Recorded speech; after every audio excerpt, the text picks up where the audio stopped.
उजुको टेंसाई jobless reincarnation season 1 episode का नाम है इमरजेंसी फैमिली मीटिंग। तो एपिसोड की शुरुआत में पता चलता है कि रूडी की मॉम प्रेग्नेंट हो गई है और सब ये सुन के खुश होते हैं और फिर वो सब खाना खाने बैठ जाते हैं और लैला बोलती है मैं माफी चाहती हूँ लेकिन मैं प्रेग्नेंट हूँ। तो सबका शक पॉल पे जाता है और वो अपनी वाइफ से माफी मांगता है और बोलता है ये बच्चा भी मेरा है। शायद उसकी वाइफ उससे गुस्सा हो जाती है और उसे थप्पड़ मारती है और ये सब देखकर रूडी भी दुखी हो जाता है और सबका मूड खराब हो जाता है। और जीनत पूछती है लैला से अब तुम क्या करोगी। तो वो बोलती है कि ये बच्चा होने के बाद मैं यहाँ से चली जाऊंगी और मैं उसे अपने गांव में जाकर पालूंगी। तो रूडी सोचता है कि ऐसे मौसम में वो कहाँ जाएगी और उसके साथ बच्चे को भी खतरा बना रहेगा। न्यू बॉर्न बेबी ये ठंड सहन नहीं कर पाएगा और ना ही लैला सहन कर पाएगी। मैं नहीं चाहता कि ऐसा कुछ उसके साथ हो। उसने मेरा बहुत ख्याल रखा है, मुझे इतना बड़ा किया है, मेरे को नहलाया है, मेरे लिए गर्म पानी किया है और सबसे इम्पोर्टेंट सीक्रेट उसे रॉक्सी की पेंटी के बारे में पता है। रूनी बोलता है अपनी मॉम से कि मैं दोनों का एक अच्छा भाई बनूंगा। तो वो बताती है कि तुम्हारे डैड और लैला ने कुछ गलत किया है बेटा। तभी रॉक्सी बोलता है लेकिन लैला फादर को नो बोल रही थी मॉम। वो पूछती है क्या। वो बताता है कि फादर लैला को धमका रहे थे। जब मैं एक बार अपने बेडरूम में जा रहा था तो फादर लैरियो को बोल रहे थे अपनी टांगे खोलो अगर तुम यहाँ से जाना नहीं चाहती हो तो। पॉल बोलता है ये क्या बोल रहे हो तुम रूडी। जीनत बोलती है तुम अपना मुंह बंद रखो। तो वो लैला से पूछती है क्या ये सच है। तो वो मना कर देती है और बोलती है ऐसा कुछ नहीं है। और रूडी बोलता है मुझे नहीं लगता कि लैला ने कुछ भी गलत किया है और ये सब फादर की गलती है। तो किसी और की गलती सजा किसी और को क्यों भुगतनी है। और मैं उन दोनों का अच्छा भाई बनूंगा और मैं लैला को गुड बाय नहीं कह सकता, मुझे वो काफी अच्छी लगती है मॉम। तो उसकी मॉम बोलती है कि तुम्हें कहीं जाने की जरूरत नहीं है लैला, तुम यहीं रहोगी, तुम हमारी फैमिली का एक हिस्सा हो। ये सुन के उसे अच्छा लगता है और वो पॉल को बोलती है कि इसके बारे में हम कभी और बात करेंगे।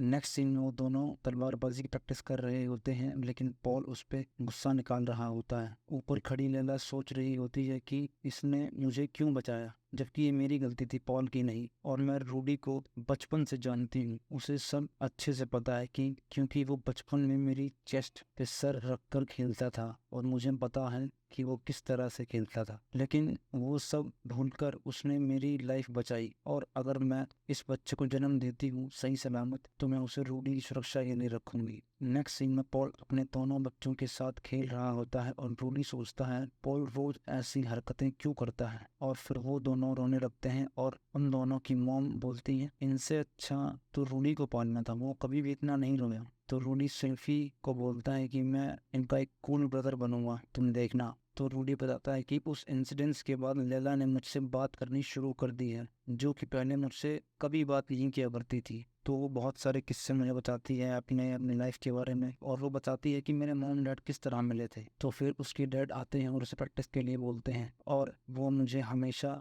हराते ही रहते हैं लेकिन मैं उसकी रिस्पेक्ट करता हूँ क्योंकि वो काफी स्ट्रांग है और वो इस काम में मास्टर है। और रूडी एम पे मैजिक से पत्थर फेंकता है, वो उसे लात मार देता है। हम बोलते हैं ये चीटिंग है बेटा, क्या तुम अपने डैड की तरह कूल नहीं बनना चाहते हो। तेरे गुस्से में बोलता है अच्छा अपनी वाइफ को चीट करना और किसी और के साथ सोना ये कूल है। तो उसके डैड बोलते हैं मुझे पता है तुम सेल्फी के पीछे हो और वो काफी ब्यूटीफुल है। तो वो स्कूल की बात करने लगता है। उसके डैड बोलते हैं कि तुम्हें जरूरत नहीं है वहां जाने की, लिखना पढ़ना तो सब तुम्हें आता ही है। तेरूनी बोलता है लेकिन मैं जाना चाहता हूँ और वहाँ बहुत मजा आने वाला है, ये बात जानता हूँ मैं। और उसके डैड बोलते हैं हमेशा एक लड़की के साथ रहना बेटा और सेल्फी तुम्हारे लिए बहुत अच्छी है। और तभी सेल्फी आ जाती है। तो रूनी और शिल्फी दोनों उस पेड़ के नीचे बैठे होते हैं। तो रूनी बोलता है मैं अपने मैजिक में प्रोग्रेस नहीं कर पा रहा हूँ और यहाँ इस गांव में और कुछ है भी नहीं सीखने को। तो सैफी उससे गले लगकर रोने लगती है और बोलती है मुझे छोड़कर मत जाओ कहीं भी। तो वो बोलता है मैं कहीं नहीं जाऊंगा, ठीक है अब चुप हो जाओ तुम।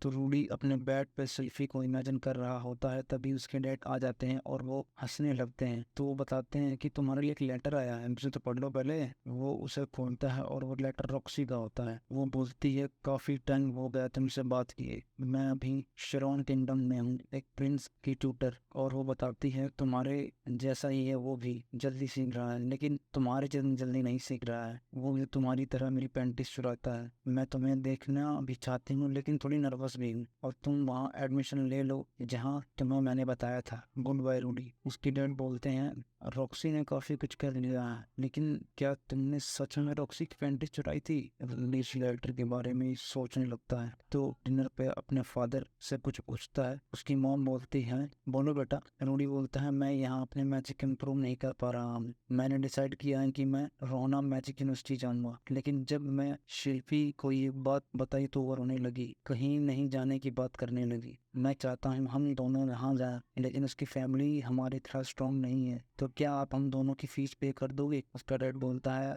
नहीं, पहले तुम अपनी तलवारबाजी पूरी सीखो, और तुम्हारा टीचर होने के नाते मैं तुम्हें नहीं जाने दूंगा। और बात रही शिल्पी की, तो मैं उसकी फीस नहीं पे कर सकता। बेटा पैसे कोई पेड़ पे नहीं लगते हैं। तो मैं क्या कुछ और पूछ सकता हूँ? वो बोलते हैं हाँ। तो क्या आप मेरे लिए कोई जॉब ढूंढ सकते हो जिससे मैं शिल्पी की फीस भी पे कर सकूं? और उसके फादर बोलते हैं मैं देखता हूँ क्या कर सकता हूँ। तो रूडी बोलता thank you so much father. Next morning वो तलवारबाजी कर रहे होते हैं, तभी कोई आता है वहाँ। रूडी देख कर चौंक जाता है और फिर खुश हो जाता है। वो सब आपस में बातें करने लगते हैं। लैला बोलती है यंग मास्टर रूडी, हम आपको मिस करेंगे बहुत। वो बोलता है लेकिन मैं कहीं नहीं जा रहा हूँ। तो उसके डैड बोलते हैं कैसा लगेगा अगर मैं तुम्हें शिल्पी से दूर रहने के लिए कहूँ? रूडी बोलता है मैं ऐसा बिल्कुल नहीं चाहूंगा, लेकिन हुआ क्या है? उसके डैड बोलते हैं कुछ नहीं, अगर मैं बताऊंगा तो तुम मुझसे बहस करोगे। तभी वो उसे फेंक के मारते हैं। वो रूडी को समझ नहीं आता हो क्या रहा है, वो उससे लड़ने लगते हैं। रूडी भी अपना बेस्ट ट्राई करता है। तो नेक्स्ट सीन में उसकी आंख उस गाड़ी में खुलती है तो वो कहीं और होता है, और वो उस लेडी को देखकर चौंक जाता है और बोलता है मैं रूडी हुई। वो बोलती है मेरा नाम गिस्लिन है, हम कल से काम शुरू करेंगे। और वो सोचता रहता है ये सब हो क्या रहा है, और यहीं पर एपिसोड खत्म हो जाता है। थैंक यू सो मच, मिलते हैं अगले एपिसोड में।